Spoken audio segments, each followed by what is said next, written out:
uwajibikaji kwa watumishi wa umma.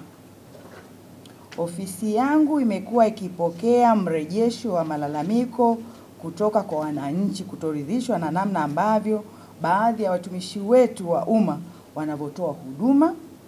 yakiwemo matumizi ya lugha zisizofaa, kutojali utu na kutoa majibu yanayokatisha tamaa kwa wateja, ambapo inakuwa ni kinyume na sheria, kanuni, taratibu na mienendo ya maadili ya utendaji na maadili ya kitaalamu katika utumishi wa umma. Hivyo kupitia kikao kazi hiki niwaelekeze watumishi wote wa umma nchini kuzingatia sheria, kanuni, taratibu na mienendo ya maadili ya utendaji na maadili ya taaluma zao katika utendaji wao wa kazi,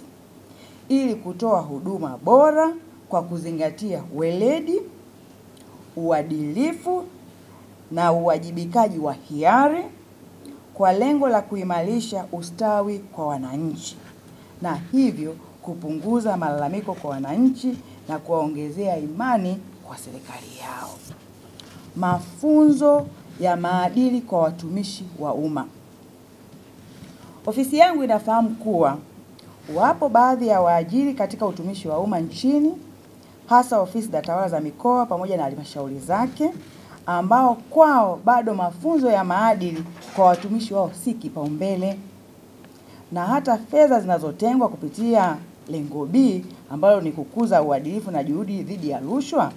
kwenye mipango na bajeti ya mwaka ya taasisi husika hutumika kwa shughuli zingine kinyume na malengo yanayokusudiwa. Hali hii